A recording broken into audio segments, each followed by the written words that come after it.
అమ్మ తోడు అసలు ఒక్కొక్కల తెలివి చూస్తుంటే నాకు మస్తు నవ్వొస్తుందోలా. నవ్వొచ్చుడు కాదు, మీకైతే చక్రత్తది కావచ్చు. ఏదో శాస్త్రం ఉన్న చూడు, ఉపాయం ఉన్నోడు ఉపాసం వండడని. అగో గసంటోడే మనకు కుంభమేళాల దాకిండోళ్ళ.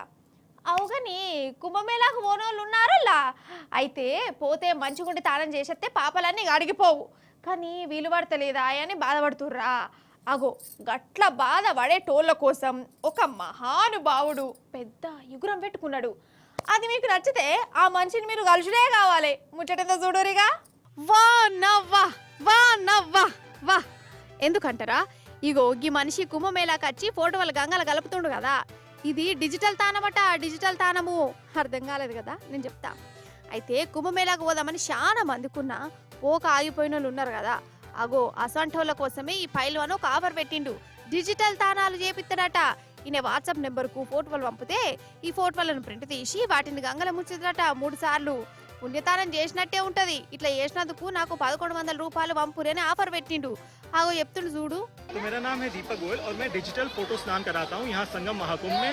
गार्विता ने बहुत मैं थैंकफुल हूँ कि हेल्प किया है। सो बेसिकली आपको क्या करना है, व्हाट्सएप से अपनी फोटो मुझे भेजनी है। मैं उसका एक्चुअली फिजिकल प्रिंट आउट लूँगा इस तरह से और यहाँ पे स्नान कराऊंगा। रोज आता हूँ, रोज कराता हूँ। ये देखिए, तो इस तरह से आप डिजिटल कुंभ स्नान संगम पे कर सकते हैं।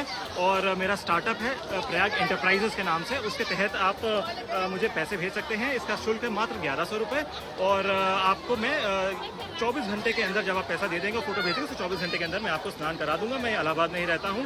ఇన్నరా ఇక ఇట్లా ఎప్పుడుతోనే ఈయన నంబర్ కు ఫోటోలు కూడా పంపుతురటనోళ్ళ. పైసలు ఇచ్చినోళ్ళ ఫోటోలను గిట్లా ముంచుతుండు. చూసినవా ఏమన్నా ఉపాయం కట్టిండా అసలు.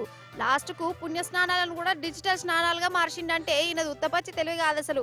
కొందరు ఎడార్ల కూడా ఉష్కం తీస్తారు. అసంటాడే ఈ మహానుభావుడు పుణ్యం పేరు చెప్పి ఫోటోలను నీళ్ళల్లో ముంచి పైసలు కమాయిస్తున్నా ఈయనది తెలివనుకోవాలనా, లేకుంటే ఫోటోలు ముంచితే పుణ్యం వస్తుంది అనుకుని 1100 రూపాయలు పంపుతున్నోళ్ళు తెలివిగాళ్ళు అనుకోవాలనా, లేకుంటే గంతగనం పైసలు ఖర్చు పెట్టుకొని వచ్చి మరి గంగల మునుగుతున్న మేము తెలివి లేనోళ్ళమా అని అక్కడికి వచ్చిన భక్తులు అనుకుంటురు.